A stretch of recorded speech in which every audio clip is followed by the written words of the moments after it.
His mind wandered back to that day. Had Abi really said she loved him standing outside his cabin? Or was that just something he conjured up in his head? Everything seemed like a blur since that awful moment when he'd let her walk away. But what else was he supposed to do? He wasn't worthy of someone angelic like Abi. Not until he could let go of the guilt, anger, and frustration and somehow reconcile himself to breaking the promise he'd made to Virginia. Could he really do that? What kind of man was he if he didn't have his honor, his integrity? Yet what kind of purgatory would his life be if he couldn't love Abi? He thought he'd let go of all his anger at Jace, but it had resurfaced. His former friend had ditched them all and let Stone pick up the pieces. Admittedly, Stone had done a piss-poor job of picking them up, but at least he'd stayed and tried. He'd wanted baby Abigail so much, and he liked to think he would have at least been a good dad, even if he'd sucked as a husband. But he'd lost that chance. It all came back to Jace's choices. If Jace would have kept to the pact and not blown past the boundaries with Virginia, or if Jace would have stepped up and taken care of his responsibilities instead of leaving them all for the military, where would Stone be now? Would he have had a chance with Abi? He hung his head and swirled half-heartedly at the wall. When he'd had Abi in his life, he looked forward to days off because, even if she had to work, she'd finagle a way to spend time together.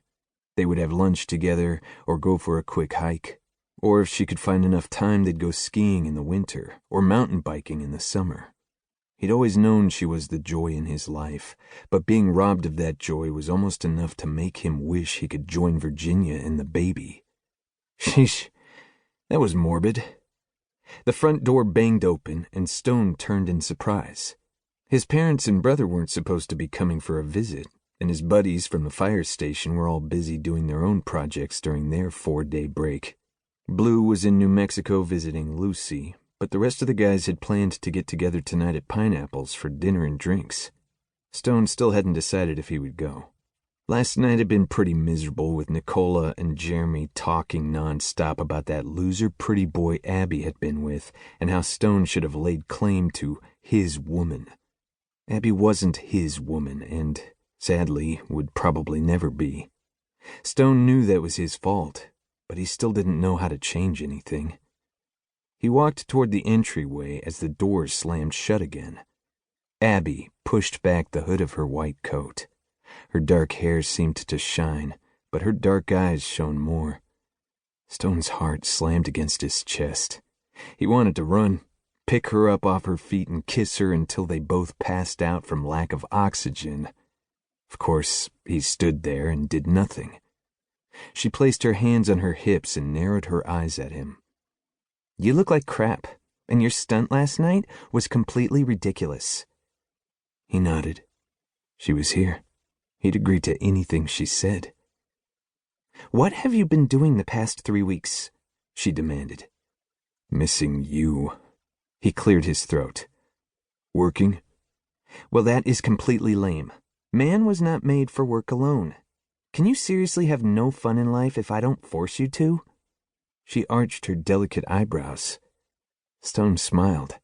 It had been so long since he'd smiled it felt like his face was cracking. He suddenly realized he'd missed the motion.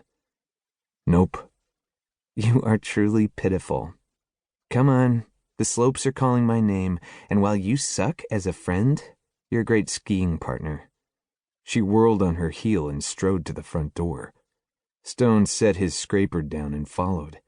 He was more pathetic than she would ever know, and he was so happy she'd come for him.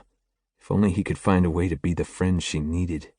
If only that could include nonstop kissing and listening to her talk when they had to take a break and come up for air. Why was it necessary for him to talk? Yet he would try if it meant Abi would never ditch him again. Abi was the pitiful one. Why couldn't she stay away from him? Sleeping fitfully last night, all she could think about was how Stone had looked at her when she first saw him at the restaurant, like she was love and hope and joy all combined. Did he feel any of that, or was she reading something into nothing? She'd driven past the house he was remodeling in Midway 10 times this morning before finally admitting the truth.